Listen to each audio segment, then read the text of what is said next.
Hello everyone, welcome back. कैसे हैं आप लोग? आशा करते हैं आप लोग बहुत अच्छे होंगे।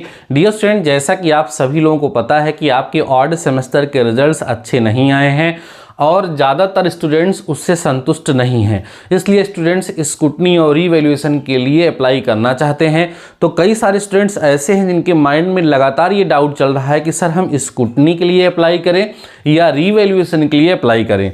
तो डियर स्टूडेंट्स, आपको इस वीडियो के माध्यम से मैं ये समझा दूंगा या आपको समझ में आ जाएगा कि आप स्क्रूटनी के लिए अप्लाई करें या रीवैल्यूएशन के लिए अप्लाई करें। आइए डियर स्टूडेंट्स, हम बात करते हैं। पहले थोड़ा सा आपको बताते हैं स्क्रूटनी का मतलब क्या होता है।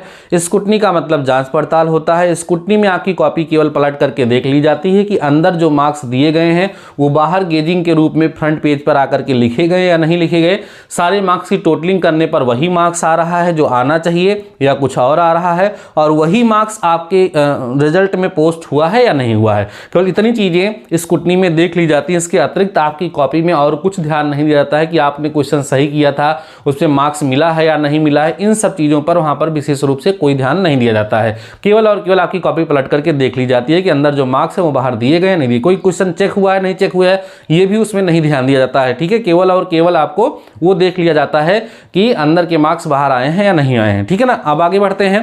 रीवैल्यूएशन में क्या होता है? रीवैल्यूएशन में आपकी जो कॉपी होती है वो दूसरे किसी टीचर को अलॉट हो जाती है। वो टीचर उस कॉपी को अपने तरीके से चेक करते हैं, और ज़्यादातर ये देखा जाता है कि जब दोबारा कॉपी चेक करते हैं टीचर्स तो उसमें कहीं ना कहीं थोड़ा सा आपको फ्यूचर को ध्यान में रखते हुए सहनशीलता बरतते हैं और अक्सर मार्क्स बढ़ने का चांस वहाँ पर बन जाता है। कुल मिलाकर के आप ये जान लीजिए कि रीवैल्यूएशन में कॉपी आपकी फिर से चेक होती है। ठीक है, अब आपको सोचना है कि सर हम स्क्रूटनी अप्लाई करें या रीवैल्यूएशन अप्लाई करें। तो डियर स्टूडेंट्स, एक लाइन में मैं आपको ये कहना चाहूँगा कि अगर आपको भरोसा है कि हम 30 मार्क का क्वेश्चन करके आए थे और मुझे 15 मार्क्स ही मिला है, डेफिनेटली मुझे 30 मार्क्स मिलना चाहिए, तो उस सिचुएशन में स्क्रूटनी अप्लाई करने से कोई फायदा नहीं होने वाला है। उस सिचुएशन में आपको क्या अप्लाई करना है? रीवैल्यूएशन के लिए ही अप्लाई करना है, क्योंकि स्क्रूटनी में जहां मार्क्स कटे हुए हैं वो मार्क्स कोई बढ़ाएगा नहीं। केवल यही चेक कर लिया जाएगा कि कॉपी चेक हुई है, अंदर के मार्क्स बाहर आकर के गेजिंग हुई है या नहीं हुई है। इसलिए अगर आपको भरोसा है कि हमारी कॉपी गलत चेक हुई है तो आपको रीवैल्यूएशन के लिए अप्लाई करना होगा। रीवैल्यूएशन अप्लाई करने से ही आपके मार्क्स बढ़ सकते हैं। स्क्रूटनी कराने से मार्क्स बढ़ने का चांस कम होता है। अगर आपको 1-2 नंबर 4 नंबर का फर्क लग रहा है तो आप में और टीचर्स जो कॉपी चेक करते हैं तो उन दोनों में उतने मार्क्स का फर्क तो आता ही आता है। 5 मार्क्स का तक का अगर आपको डिफरेंस दिख रहा है तो उस सिचुएशन में आप रीवैल्यूएशन की अप्लाई नहीं करना चाहिए आपको। लेकिन कहीं सिचुएशन ऐसी बन रही है कि आप 1-2 नंबर से आपके बैक आ जा रही है, तो उस सिचुएशन में आपको रीवैल्यूएशन के लिए अप्लाई कर देना चाहिए। पूरी उम्मीद है कि आपके मार्क्स वहां पर बढ़ जाएंगे। ठीक है डियर स्टूडेंट्स, तो आपको हमारी बात शायद समझ में आ गई होगी कि आपको स्क्रूटनी के लिए अप्लाई करना है या रीवैल्यूएशन के लिए अप्लाई करना है। साफ साफ शब्दों में अगर कहा जाए तो स्क्रूटनी में मार्क्स बढ़ने का चांस केवल और केवल 10 to 20% होता है। लेकिन रीवैल्यूएशन कराने पर अगर बच्चे को कॉन्फिडेंस है कि हमने सही लिखा है तो 90% चांस रहता है कि कॉपी में आपके मार्क्स, उस सब्जेक्ट में आपके मार्क्स बढ़ जाते हैं। इसलिए आपको अगर भरोसा है, अगर आपको लगता है कि हम जो है अच्छे से लिखे थे, हमारा इतने मार्क्स का क्वेश्चन सही है और हमारी कॉपी नहीं सही से चेक हुई है, तो उस सिचुएशन में आपको रीवैल्यूएशन के लिए ही अप्लाई करना चाहिए।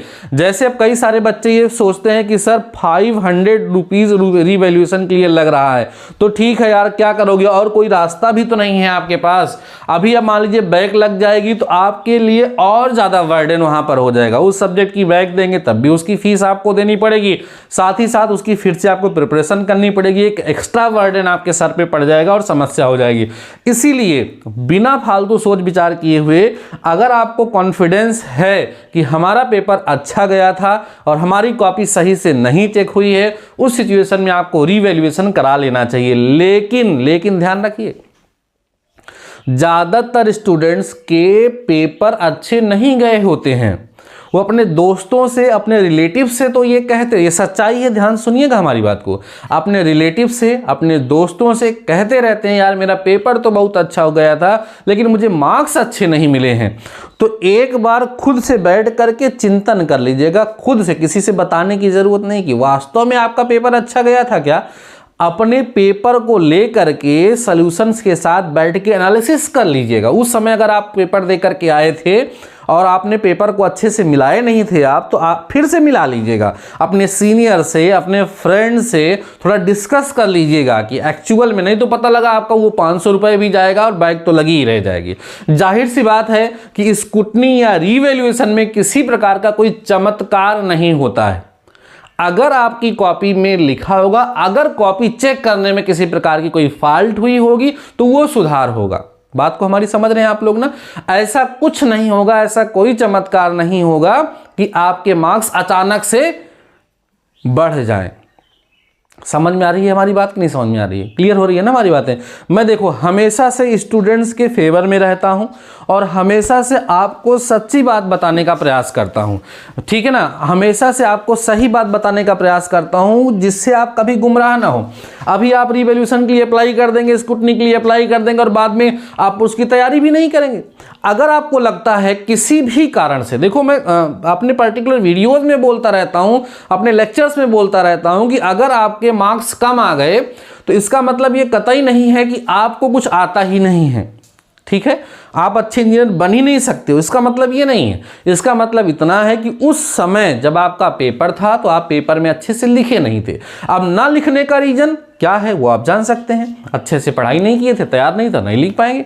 उस समय आपकी तबीयत नहीं सही थी, किसी मामले से डिस्टर्ब थे, कोई समस्या थी तो नहीं लिख पाए, तो आपका मार्क्स कम आ गया। आप अच्छी तैयारी करेंगे, आप उसमें अच्छे से लिखेंगे तो आपके मार्क्स अपने आप अच्छे वहां पर हो जाएंगे। इसीलिए गुमराह मत होइए, अपने आप को किसी अंधेरे में मत रखिए। आप बैठ करके सोच विचार कर लीजिए। स्क्रूटनी और रिवैल्यूएशन उन्हीं के लिए है जिनको कॉन्फिडेंस है कि हमारी कॉपी गलत चेक हुई है। अगर आप 10 नंबर का करके आए थे, आपको 8 नंबर मिला है, तो उस सिचुएशन में स्क्रूटनी या रिवैल्यूएशन कराने से कोई फायदा नहीं है। मैं आप लोगों से बस इतना कहूंगा कि कॉपी और किताब निकालिए और पढ़ना शुरू कर दीजिए, नहीं तो ये बैक का सिलसिला जारी रहेगा और पूरा डिप्लोमा खराब हो जाएगा। ये मैं हर बार आपको समझाता रहता हूं कि आप क्यों आए हैं डिप्लोमा में, एडमिशन आप क्यों लिए हैं? पढ़ने के लिए लिए हैं। आप भी पछता रहे होंगे अगर आपकी बैक आ रही होगी तो, लेकिन खुद के दिल पे हाथ रखिए और खुद से एक वादा करिए, अब ऐसा नहीं होगा। मैं ऐसे स्टूडेंट्स को भी जानता हूं जिनकी ऑड सेमेस्टर में 5 सब्जेक्ट में बैक थी, लेकिन वो बाद में इतनी अच्छी मेहनत की कि वो जो बैक थी वो भी उसी साल क्लियर हुई और अपने इवेंट सेमेस्टर के भी सारे सब्जेक्ट को उन्होंने क्लियर करा और बेहतर मार्क्स से वो अपना डिप्लोमा कंप्लीट किए।